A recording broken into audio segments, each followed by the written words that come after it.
어떤 제가 아는 분이 뭐 왕자의 게임인가 그게 재밌어서 그걸 본다고 그래요. 그래서 도대체 무슨 내용인가 이제 그 요약하는 걸 잠깐 봤는데 그 내용 중에 보니까 무슨 뭐 겨울이 온다, 겨울이 다가온다라는 표현을 자주 쓰더라고요. 젊은 친구들은 알아요? 네, 겨울이 다가오는 것 같아요, 그죠? 제 아내가 요즘 벌써부터 벌써 겨울이 오는 것 같아 이런 말을 해요. 네, 저도 그렇게 느끼거든요. 어제 그 금요일 날부터 폴스앤존에 이제 폴페어 쇼가 있었잖아요. 그러니까 한 해 동안 이 시골이니까 한 해 동안 이제 농사 지은 그것들 이제 경연대 같은 하는 거죠. 그래서 뭐 짐승들 가축들도 많이 끌고 와서 이제 전시도 하고 이제 여러분 가보셨는지 모르겠지만 한 해 동안 키운 무슨 이제 과일이라든지 뭐 음식 같은 것들 이렇게 전시해가지고 경시도 하고 경연대회도 하고 뭐 그렇게 하거든요. 그리고 뭐 보신 분들 알겠지만 그 개가 양치는 것도 이렇게 하고 아무튼 다양하게 시골 분위기가 나는 그런 것들이 이루어지는데 여름이 이제 다 갔다는 말이죠, 그죠? 여름이 다 가고 가을이 왔습니다. 여러분 여름에 주로 이제 한국에서는 여름 되면 늘 하는 이제 프로그램이 뭐가 있습니까? 남양 시리즈라고 해가지고 무슨 그 귀신 같은 이런 영화들 혹은 드라마들 찍어가지고 방영을 많이 합니다. 그죠? 저 어릴 때는 전설의 고향을 참 많이 봤어요. 지금도 하나 모르겠지만 전설의 고향도 보고요. 이 남양 시리즈를 해가지고 한국 드라마 보면 이제 여러 가지 나오는데 귀신 중에 한국 귀신 제일 무섭다고 그러더라고요. 왜냐면은 이 서양 그 좀비들은 총을 쏴 죽이거나 그러면 따라오지 않잖아요, 더 이상. 근데 한국 귀신들은 죽어도 손이 따라오다든지 뭐 발이 따라온다든지 뭐 이렇게 하니까 한국 귀신 제일 무섭다 이런 농담을 하게 되는데요. 한국 문화와 정서 속에서는 귀신에 대해서 되게 친숙하다고 할까요? 좀 부담스럽지 않은 그런 존재처럼 많이 느낍니다. 한 그 방송사에서 예전에 보니까 달을 품은 해인가요? 이런 드라마를 보여주면서 무슨 뭐 빙이라든지 무당들 나오는 것들을 많이 보여주는 걸 보면서 이 매스컴이 참 하나님의 그 복음과 정말로 반대를 향해서 달려가고 있구나 이런 생각을 많이 하게 돼요. 뭐 심지어 여러분 전생체험 같은 거 있죠? 아니면은 무슨 뭐 굿하는 것들도 참 많이 나오고 신내림에 대한 단어도 여러분 그냥 아무런 생각 없이 자주 쓰잖아요, 그죠? 혹은 사주팔자나 재수 없어 이런 말들, 운이 안 좋네 이런 말들 너무나 한국 사회 속에서는 이런 표현들이 너무나 쉽게 쓰여집니다. 그것은 비록 교회를 다니든 교회를 다니지 않든 모든 성도들이 참 운, 재수 이런 표현을 우연이라는 이런 표현을 너무나 쉽게 쓴다는 거죠. 하나님의 그 계획 속에서는 운과 어떤 우연이라는 게 존재하지 않는데 분명히 하나님의 섭리가 존재하는데 너무나 그리스도인들도 그런 단어들을 참 편히 쉽게 씁니다. 제가 왜 이런 말씀을 같이 나누는가 하면 오늘 본문의 내용들이 어떤 악기와 귀신 들렸던 이야기들이 있고 이걸 조금 드라마처럼 영화처럼 만들면 재미있을지도 모르겠습니다. 저는 이제 초등학교 4학년 때부터 교회를 다녔지만 제가 운사를 체험하고 그런 것은 이제 중학교 1학년 때, 2학년 때예요. 근데 제가 신앙생활 할 때는 말씀 사경회 혹은 부흥회 같은 게 있었습니다. 그래서 부흥회에 참여하면서 저도 방언을 받게 되고 또 귀신 쫓는 것도 보고 막 그랬어요. 저희 할머니는 교회를 안 다니셨는데 교회 뭐 마을에 시골 마을에 부흥회가 있다고 하니까 한번 이제 보러 왔나 봐요. 창문 밖에서 이렇게 회관에서 부흥회를 했는데 창문 밖에서 그걸 지켜보더니 무서워가지고 못 들어오겠다고 집에 왔대요.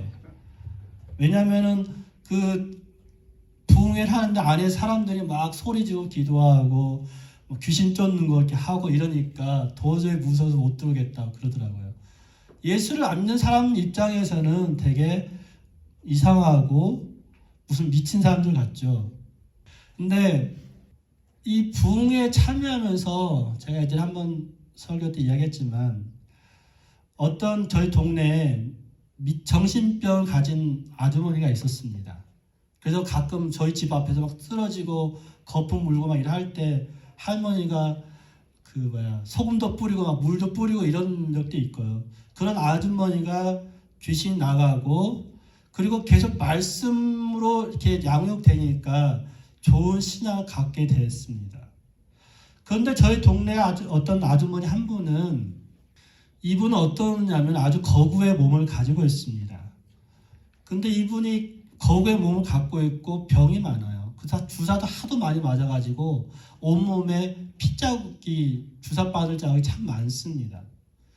이 아주머니가 그 시내가에서 빨래를 하면 방망이 옛날에 그 빨래 방망이로 방망이질 할 때마다 방망이 소리보다 방망이질 하면서 내는 소리가 더 컸어요. 그 정도로 관절염도 심하고 아픈 분이었는데 이 부흥회를 참여해가지고 머리부터 발끝까지 이 피멍 자국이 쭉 내려가는 모습이 하루가 다르게 보이는 거예요. 심지어 이분이 그렇게 되면서 관절염이 있고 그런 분이 어떻게 춤을 추겠습니까? 근데 부흥회 때 막 덩실덩실 춤을 추고 허리도 뒤로 90도로 꺾여질 만큼 그렇게 몸이 자유로운 거예요. 근데 이분이 그런 은혜를 경험했으면 어떻게 됩니까? 말씀 안에서 계속 양육되어져야 되는데 방언까지 어느 날 터졌는데도 말씀이 없으니까 다시 병이 들어오고 곧바로 얼마 후에 돌아가셨어요. 그러니까 더 심한 병이 들어온 거죠. 치료가 됐는데도. 다시 말해서 말씀이 있는 한 사람은 계속해서 믿음 가운데 이제는 귀신으로부터 자유하고 정신병으로부터 자유한데 한 사람은 다시 병을 얻게 되고 죽게 되는 그러한 일들이 제가 이렇게 직접 보았는데요. 우리가 말씀의 기초 위에 서 있는 것이 얼마나 중요한가를 보여주는 하나의 저의 경험이지만 우리 모두가 다 마찬가지입니다. 말씀의 기초 참 중요합니다. 그래서 오늘 본문에 나오는 여러 무리의 그 사람들이 존재하죠. 이 첫 번째 나오는 에베소에서 나오는 이 제자들은 사실 말씀의 기초가 없고 예수에 대한 기초가 없는 사람이지만 사도 바울을 통해서 예수를 알게 되고 세례를 받고 그들의 삶이 정말 그리스도인다운 삶으로 바뀌어져 갑니다. 그렇지만 오늘 본문에 나왔던 스게와의 7 아들들은 그냥 예수를 흉내내잖아요. 예수의 이름, 바울의 이름을 흉내해서 악기를 쫓아내지만 16절 보면 이 악기가 오히려 이 사람들을 덮쳐가지고 악기 들은 사람이 이 스게와의 아들들을 달려들어서 덮쳐가지고 패고 때려 눕히고 상처투성이가 되게 만들고 심지어 옷도 찢고 이러면서 본문에 나온 것처럼 벗은 몸을 도망하게 만들잖아요. 이 사람들은 예수님을 흉내낼 뿐이지 예수님을 모른다는 거죠. 즉 예수를 아는 말씀의 그 기초가 되어 있는 사람과 그 다음에 기초가 없는 말씀이 없는 사람의 삶은 전혀 달라집니다. 혹시 여러분 책을 읽어보셨는지 모르겠지만 조던 피터슨의 질서 너머라는 책이 한국말로 번역되었습니다. 이 조던 피터슨의 그 질서 너머라는 그 책 속에 이런 말을 합니다. 모든 인생은 한 사람 안에 과거와 현재와 미래를 다 담고 있다는 거죠. 무슨 말이에요? 과거의 나는 현재 나를 만들어줬죠. 과거에 내 삶이 있었고 모습이 있었기 때문에 지금 내가 여기 이 자리에 있습니다. 나의 성격, 성품, 아니면 직장, 혹은 신앙 이런 것도 지금 있죠. 그런데 지금의 모습은 미래의 나를 또한 품고 있어요. 지금 내가 이 상태면 과거 미래의 모습 또한 그와 유사하고 그러한 길을 그러한 삶을 사는 경우가 참 많다는 거죠. 그렇다면 우리 인생 가운데 중요한 게 뭘까요? 책임이 따라온다는 거죠. 다시 말해서 지금 이렇게 살면 앞으로의 삶도 이렇다는 거예요. 지금 내가 맨날 모임 때 늦거나 예배 때 늦거나 아니면 약속 시간이 늦다. 그러면 앞으로의 모습도 어쩌면은 계속 늦게 되기 때문에 그 늦음 때문에 신뢰를 잃어버릴 수 있고 혹은 뭐 수업 시간 늦는 것 때문에 지각 몇 번 되면 결석 처리되기도 하고 불이익을 당하기도 하고 그렇다는 거죠. 지금의 삶이 미래의 삶에 아주 큰 영향을 끼치게 됩니다. 다시 말해서 지금 우리의 믿음이 우리가 말씀 속에 지금 바로 서 있으면 앞으로의 신앙 또한 앞으로의 삶 또한 믿음 가운데 더 높이 더 강하게 나아갈 수 있지만 만약에 내가 지금 믿음의 말씀의 기초가 서 있지 않으면 앞으로의 신앙 또한 그럴 가능성이 많다는 거예요. 그래서 여러분 우리가 오늘 19장 말씀을 통해서 예수를 믿는 믿음이 정말로 미래의 나를 앞으로의 나를 만들어주는 그러한 은혜가 여러분 있기를 원합니다. 특별히 오늘 사도 바울은 하나님의 나라를 이야기했습니다. 2년이 넘도록 에베소 지역에서 하나님 나라를 이야기했는데 그 하나님의 나라가 예수를 믿는 여러분에게는 하나님 나라가 이미 임하였습니다. 그렇지만 아직 예수를 믿지 않고 예수를 모르는 사람에게 하나님의 나라가 여러분 가운데 임하시기를 축원합니다.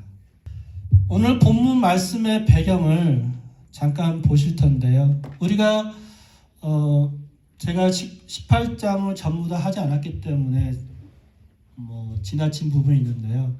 사도 바울이 2차 전도여행을 통해서 이제 고린도에서 에베소로 가가지고 에베소에서 가이사라 안디옥까지 돌아오는 일이 18장 사도행 18장 21절에 있습니다. 이 에베소에서 들렸을 때 사도 바울이 이렇게 말을 하죠.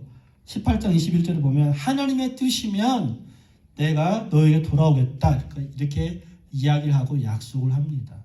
그래서 사도 바울이 이제 에베소에서 그를 파송했던 안디옥 교회까지 왔습니다. 그리고 얼마 후에 우리 같으면 전도여행을 하고 왔기 때문에 좀 장시간 아픈 몸도 치료하고 건강도 회복하고 쉬고 그렇게 해서 전도여행 갈 수도 있겠지만은 사도 바울은 얼마 후에 거의 쉬지 않고 바로 3차 전도여행을 떠납니다.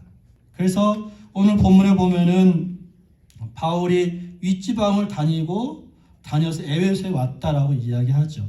그래서 갈라디아, 부르기아 지역을 지나서 에베소에 와서 보니까 지금 어떤 제자들을 만나게 됩니다. 이 어떤 제자들, 이 제자들에 대해서는 그들이 어떻게 그리스도인이 되었는가는 모르겠지만 이들의 정체, 이들의 신앙에 대해서는 잘 몰라요. 그렇기 때문에 사도 바울이 2절에 물어봅니다. 너희가 믿을 때에 성령을 받았느냐? 이렇게 물어봅니다. 그러니까 이 사람들이 우리는 성령이 있단 말을 들어보지 못했습니다. 대답하죠. 그래서 사도 바울이 그럼 물어봅니다. 그러면 너희가 그럼 어떤 세례를 받았냐고 물어보죠. 그래서 이 사람들이 우리는 요한의 세례만 받았습니다라고 대답합니다. 그 사도 바울이 이 사람들한테 요한이 세례를 줄 때에 선포했던 예수, 그 예수를 너희가 믿으라라고 이야기하고 그 말씀에 이 사람들이 예수를 믿게 되고 세례를 받고 세례를 받으니까 그 사람들 입에서 방언이 나오고 예언이 나오게 됩니다. 저는 오늘 이 사람들이 세례를 받았다 혹은 이 사람들이 방언했고 예언을 했다 어떤 교리적인 걸 가지고 이야기하고자 하는 게 아니고요. 오늘 우리가 같이 말씀 나누고 싶은 것은 예수님의 말씀이 우리 안에 들어왔을 때, 이들 안에 들어왔을 때 이들의 삶이 새롭게 바뀐다는 거죠. 무슨 말인가 하면 지금 이 어떤 무리들, 오직 요한의 세례까지밖에 몰랐던, 구약에 나오는 예수님밖에 몰랐던, 구약에 나오는 메시아만 알았던 이들이 예수님을 만나고 말미암아 새 생명을 얻게 되죠. 그래서 사도 바울이 이들한테 세례를 주고 8절부터는 회당에서 석 달 동안 담대히 하나님의 나라에 관하여 강론하는 말씀이 나옵니다.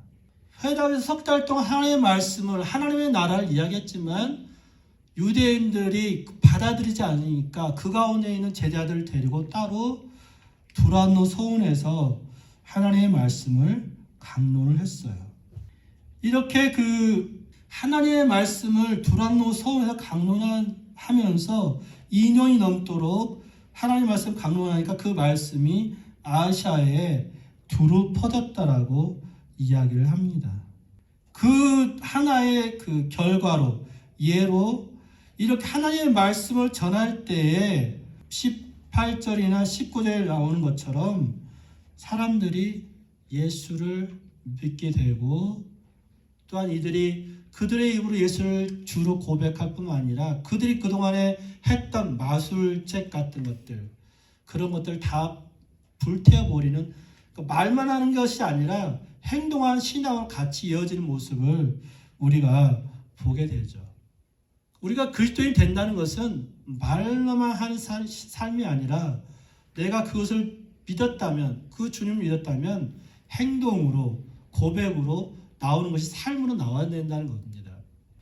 여러분 아시는 분도 있겠지만은 모르시는 분이 있으니까 그 헤브니 터치의 손기철 장로님인가요? 그분이 교수지만 은사 성령 사역을 하십니다. 이분이 성경을 읽으면서 자기가 교수면서 어떤 책은 카피를 참 많이 했다고 해요. 근데 말씀을 보면서 그것이 죄라는 것들을, 잘못됐다는 걸 알기 때문에 그 카피했던 그 모든 거에 대해서 이제는 더 이상 남의 책을 카피하거나 복사하지 않고 그냥 사서 보고 사용하고, 프로그램 같은 것도 그렇고 자료들도 그렇고 사서 쓰게 됐다고 합니다. 그 말씀이 그 삶 속에 내가 그리스도인이라면 이렇게 살아야 된다는 그 기준을 정해줄 때에 그냥 내가 그리스도인이라는 말이 아니라, 그러면 그리스도인이라면 정직하고 깨끗하고 속이지 않아야 된다는 그런 삶이 이어지고 행동으로 나온다는 거죠. 오늘 18절이나 19절 말씀처럼 이 마술하던 사람들이 그대 책을 다 불사르고 이제 그대 모든 죄를 다 공개적으로 자백하는 일들이 나오는데요. 제가 지난 주간에 지금 요즘 계속 개인적으로 어떤 강의를 듣냐면 왕의 재정이라는 강의를 이렇게 들어요. 왕의 재정이라는 강의를 이제 듣는데요. 이분이 이제 그 김미진 간사라는 분인데, 이분이 왕의 재정이라는 책을 내고 참 거룩한 부자가 될 수 있도록 도와주는데요.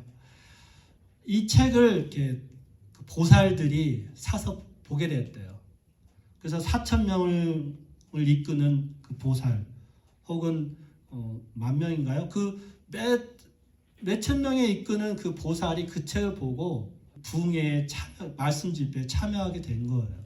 그러면서 이제 왜 자기가 이곳에 오게 된다를 이야기하는데, 자기가 보살이지만, 무당이지만 이 무당의 삶 속에서는 늘 뭔가를 이렇게 자기가 믿는 신하고 이렇게 딜을 해야 됩니다. 그래서 만약에 그 자기가 믿는 신이 좀 불편하다 그러면 굿도 해줘야 되고요, 부족도 또 붙여야 되고, 부족도 사야 되고요. 늘 피곤하대요. 돈이 들어가고 할 일이 너무 많다는 거예요. 그런데 이 김미진 간사라는 분이 말하는 그 하나님은 그렇게 복잡하지 않다는 거죠. 그 하나님은 일단 신 중에서 가장 높으신, 위대하신 분이라 그러니까 일단 대장신이죠. 그 다음에 그 하나님은 자기들한테 원하는 것은 여러 가지가 아니라 그냥 믿으면 그 믿음 생활대로 너희가 11조하고 그럼 된다. 그러니 너무 심플하다는 거예요. 그래서 자기들이 이제 그걸 버리고 이 그 김민진 간사 말하는 하나님을 믿기로 하고 그 교회에 왔다는 겁니다. 여러분, 남양이라는 뜻이 뭔지 압니까? 여름에 그 남양 특집, 남양 시리즈 하면서 그 남량. 예. 저도 몰랐어요. 그냥 이렇게 쓰이는구나 하면 알았죠. 찾아보니까 왜 납득하다, 용납하다 할 때 그 납이에요. 그러니까 받아들이는 거예요.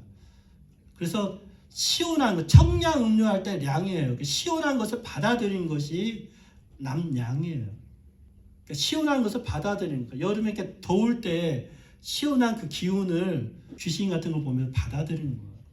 근데 여러분, 정말로 예수가 우리의 영혼을 시원하게 합니다. 예수가 이 보살들이 말한 것처럼 이 예수를 믿었더니, 하나님 믿었더니 너무나 그동안 스트레스 받고 해야 될 거 너무 많은데 너무나 심플하고 간단하고 너무나 좋은 마음을 시원케 하는 분이 바로 예수라는 거죠. 마지막 한 가지만 더 이야기하고자 합니다. 뭐냐면 8절에 나오는 바울의 메시지입니다. 사도 바울이 회당에 들어가 석 달 동안 담대히 하나님 나라에 관하여 강론하며 권면했다고 말합니다. 사도 바울이 전도하고 복음을 전할 때에 그가 선포했던 것은 하나님의 나라입니다. 우리가 영어 표현은 이런 표현 씁니다. already but not yet이라는 표현 씁니다. 이미 하나님의 나라는 임하였지만 그렇지만 아직 오지 않았어. 이런 말입니다. 무슨 말인가 하면 이미 예수님은 이 땅에 오셨지만 완전하신 예수님이 그 재림은 아직 오지 않았다는 거예요. 조금 맞는 표현인지 모르겠지만요. 여러분, 영화 예매권을 받으시잖아요. 그죠? 그러니까 영화 극장 가서 극장에 들어가기 전에 영화 표를 삽니다. 들어가기 전에 뭐 팝콘도 사고 그럴 거예요. 그렇지만 나는 지금 이미 영화를 보는 현장에 와 있어요. 영화가 상영되기 전이지만 그렇지만 나는 그 영화가 상영되는 현장에 들어갑니다. 마치 영화 상품권처럼 이미 예수님을 믿는 사람들은 그러한 특권을, 그러한 자격을 갖게 돼요. 그래서 예수님이 우리 안에 왔다는 것은 하나님 나라가 우리 안에 오는 겁니다. 예수님이 복음을 전하실 때 말씀하시죠. 하나님 나라가 이미 임하였다라고 말씀하면서 그 다음에 뭘 하시냐면은 병자를 치료하시고 귀신을 쫓아내시고 그런 일들이 예수님의 사역사에 참 많이 나타납니다. 사도 바울이 오늘 하나님 나라를 선포했다고 그러는데 사도행전 맨 마지막 28장 보면 사도 바울이 로마로 끌려가가지고 로마에서 있을 때에 말했던 그 복음이 하나님 나라의 주인 되신 예수님을 선포하였습니다. 여러분이 사도행전 28장 23절이나 31절 마지막 절을 보시면 분명히 그 사도 바울이 전파한 것은 하나님의 나라이고 주 예수님이세요. 예수님께서 하나님 나라는 멀리 있는 것이 아니라 지금 누구 안에 있어요? 이미 너희 안에 있다라고 말씀하세요. 이미 예수를 믿는 그 심령 안에 하나님 나라가 있다라고 말씀하십니다. 그런데 그 하나님 나라를 얻는, 하나님 나라를 받는 비결, 하나님 나라의 그 비밀을 소유하는 길은 우리가 하나님의 말씀을 받는 거예요. 그래서 마가복음 4장 보면 예수님이 비유로 말씀하세요. 말씀이 뿌려졌는데 어떤 사람의 마음이 길가와 같다. 그 길가에 뿌려진 씨앗은 새가 와서 먹어버리기 때문에 사탄이 그 말씀을 가져가 버렸기 때문에 그 씨앗이 뿌리를 낼 수 없고 싹을 틔울 수 없고 그냥 열매를 맺을 수 없는 거예요. 똑같이 돌밭도 마찬가지입니다. 돌밭에 뿌려진 씨앗은 땅이 얇기 때문에 뿌리는 급빨리 낼 수 있지만은 환란이나 박해나 이런 어려움이 다가오면 이것이 해가 뜨면 말라 죽는 것처럼 그냥 열매를 못 맺는 거예요. 가시떨기에 뿌려진 사람 그 씨앗은 어떻습니까? 가시떨기가 가시가 다른 씨앗이 자라는 걸 막기 때문에 열매를 못 맺죠. 그런 것처럼 세상의 염려나 재물의 유혹이나 욕심들이 열매를 못 맺게 해요. 그런데 마가복음 4장에 나오는 말씀처럼 이 20절에 나오는 말씀처럼 옥토에 좋은 땅에 뿌려진 씨앗은 30배, 60배, 100배의 열매를 맺는다는 말씀입니다. 다시 말해서 하나님의 말씀이 어디에 뿌려지는가? 옥토에 뿌려져야 되는데요. 우리가 그 말씀을 받을 옥토가 돼야 돼요. 기경을 하셔야 되죠. 그래야지만이 하나님 나라의 비밀을 알 수 있고 말씀이 열매를 맺습니다. 하나님은 우리 모두가 구원에 이르기를 원하세요. 우리 모두가 회개하여서 구원에 이르기를 원하시는 것이 하나님의 마음입니다. 회개해서 구원을 받는 것은 하나님의 말씀을 받아야지만 가능한 거예요. 말씀을 보고 말씀을 깨달아야지만이 회개가 일어나는 거예요. 말씀을 깨닫지 못하면, 말씀을 알지 못하면 회개가 없고 구원이 없어요.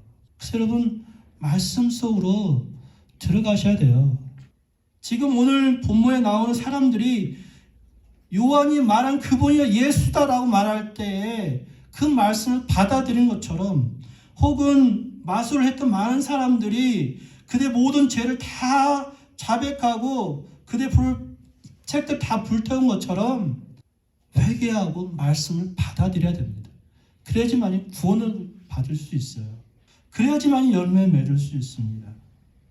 그래서 여러분 말씀을 받을 때 오늘 데살로니가전서 2장 13절 말씀처럼 여러분 정말로 하나님의 말씀, 이 성경의 말씀을 사람의 말이 아니라 이 성경 사람이 기록했습니다.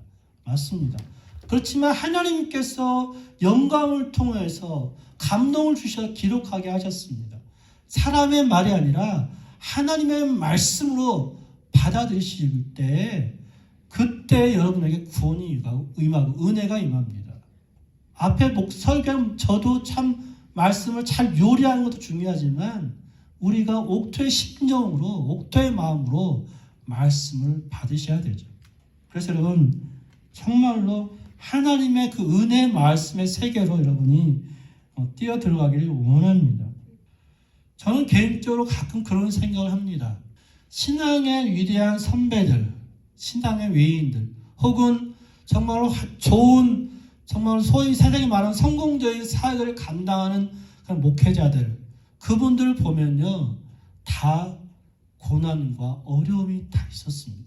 그리고 그분들이 겪었던 그 고난이 그냥 헛된 것이 아니라 그 고난을 통해서 하나님 앞에 정말로 삶을 다 올인해버렸습니다.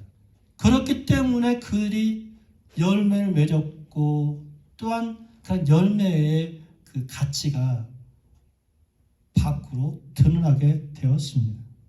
저는 앞에 제가 우리들 안에 과거와 현재와 미래가 있다고 말씀드렸습니다.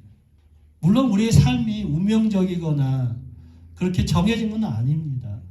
하나님이 우리를 통해서 계획하신 분명 뜻이 있고 모든 것을 합력해서 선을 이루시는데요. 현재 지금 이 자리에서 지금부터 다시 한번 말씀의 세계로 들어가실 때에 그때 여러분이 정말 구원의 은혜, 말씀의 은혜를 누릴 수 있는 거죠. 오늘 사도 바울이 석 달 동안 회당에서 하나님 나라를 강론하였지만 유대인들이 그 말씀 듣지 않았습니다. 그래서 몇몇 제자들을 이끌고 나와서 두란노 서원에서 말씀을 강론했어요. 한국말로 두란노 서원이지만 이 트란누스라는 그 철학자의 그 강연장입니다. 이 두란노라는 곳이 보통 그 여러분 더운 나라에 가보시면 알겠지만 더운 나라 사람들은 한낮은 일을 잘 안 하잖아요. 그죠?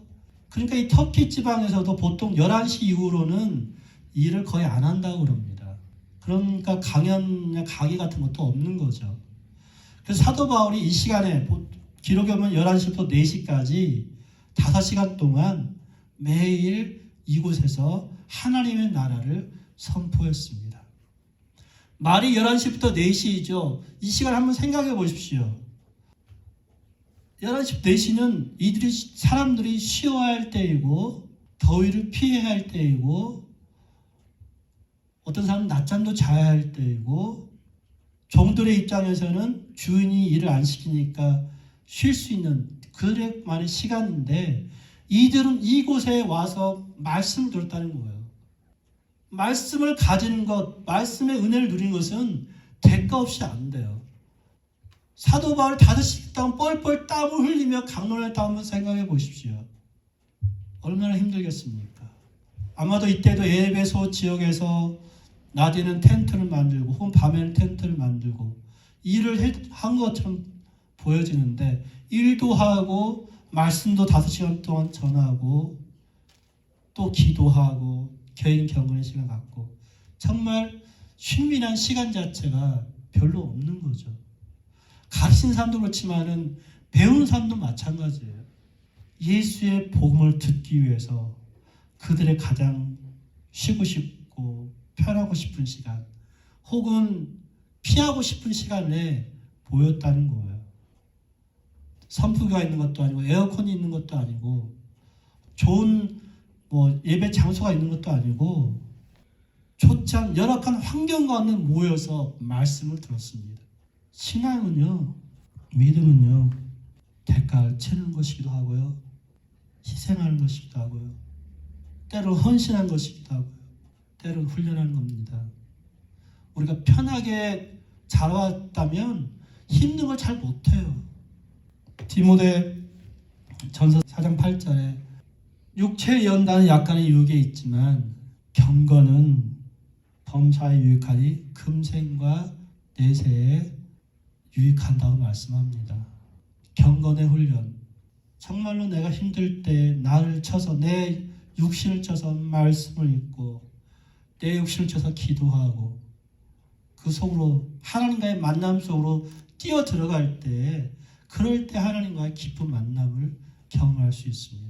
저는 사도행전을 이렇게 같이 나누면서 사실은 사도행전 가운데 매주 보면 말씀을 우리가 더 읽어야 되고 말씀 속으로 들어가야 된다라고 계속 이야기합니다. 지금 이것이 저한테도 사실 선포되는 말씀입니다.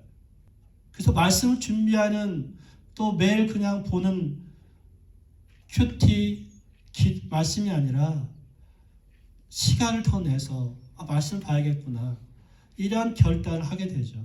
제 아내랑 저녁에 우리 둘이 이제 아이들 이제 가니까 월요일부터 이제 말씀 읽자 그랬어요. 그래서 하루에 몇 장을 읽을지 모르겠지만 여러분 어떤 양에 상관없이 한번 도전해 보십시오. 한번 여러분 조그맣게라도 짧은 책이라도 베드로 전후서든 디모데 전후서든 짧은 책들 이렇게 시작하면서 여러분이 영적인 그 근육, 영적인 힘을 여러분 키우시기를 바라겠습니다.